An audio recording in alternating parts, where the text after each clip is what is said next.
Kais Saïed a présidé ce jeudi le premier conseil des ministres depuis la formation du nouveau gouvernement.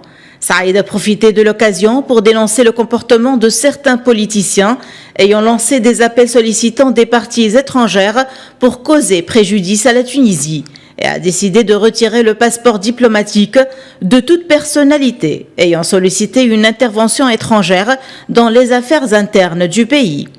Sans le nommer, Kais Saïed vise l'ancien président provisoire Mohamed El-Mansouf El-Marzouki.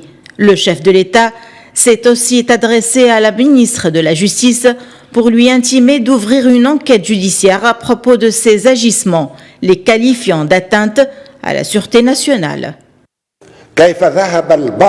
Celui qui complote se verra retirer le passeport diplomatique car il fait partie des ennemis de la Tunisie. Il n'y avait pas lieu pour lui de bénéficier de ce privilège, de sillonner les capitales et de rencontrer certaines personnes pour porter préjudice à la Tunisie.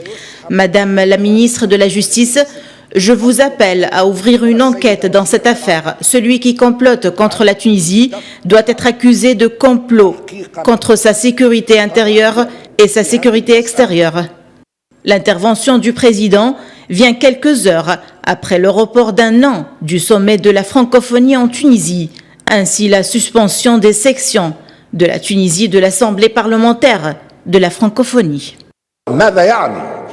Que signifie de mettre la Tunisie sur l'agenda des parlements étrangers?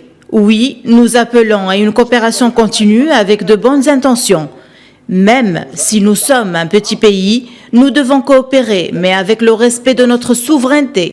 Le président tunisien a réitéré son engagement pour préserver la démocratie et la liberté, notant ainsi que la volonté du peuple est la seule source du pouvoir, annonçant ainsi qu'un décret sera prochainement édicté portant organisation d'un dialogue national avec les jeunes et qui soit différent des autres dialogues organisés en Tunisie dans les années précédentes, afin de construire une nouvelle histoire pour la Tunisie fondée sur une vraie démocratie, selon ses dires.